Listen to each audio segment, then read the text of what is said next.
Independence Day. Happy Independence Day. So, what are your plans for today? I will be giving a speech in my housing society. That's great. Well, I will going to see a patriotic day with my family. I'll be waiting for the parade that is going to carry out. What about you? What? Today is our Independence Day.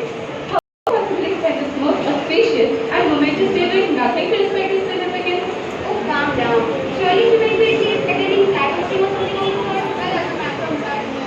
I don't really have anything planned. I mean, that's not the end of the world. I have Are you serious? That's not a laughing matter. Our independence was the greatest time of our history. How can you talk so casually about spending this day in complete idleness? Old man, properly noted. Do you even know how much blood was shed and how many sacrifices were made in order to attain freedom for our people? Well, I know it's considered significant by many. I know it's considered significant by many, I honestly don't see why it's so important. Sure, we got liberty from the evil British colonizers. However, they did improve many things. For instance, infrastructure, economy, really, to some extent, introduced Western education that developed our people, provided us with a network of railway and gave us a common language to speak, English. But at what cost, dear? Are you not going to acknowledge all the darkness that is spread in our peaceful country and maybe focus on the few positive actions they've taken that is well for their own convenience and propaganda? Nevertheless, they did develop our country and that truly shan't be overlooked, as without development, we would remain stagnant.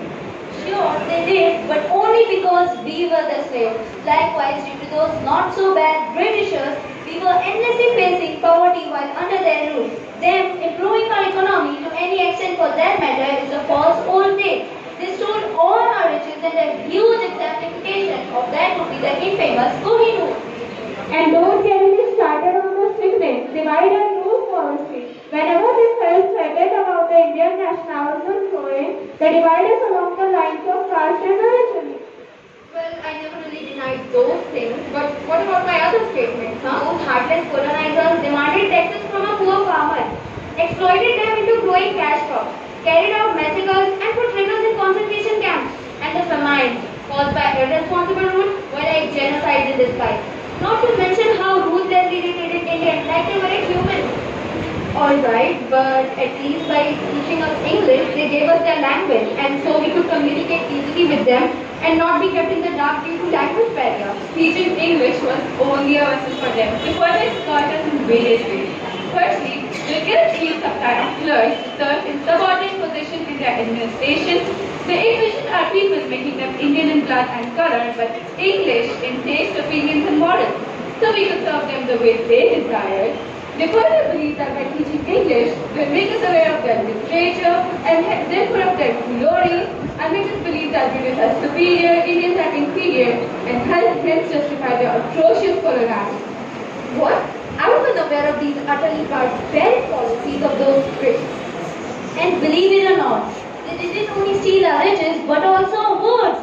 Words like loot, bungalow, mantra, nirvana, thug, bangle, shampoo, many more were either derived from a language or directly copied.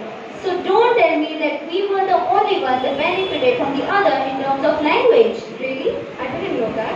And about the railway networks, they were all made using the money of Indian taxpayers, who were guaranteed massive gains, which was never fulfilled.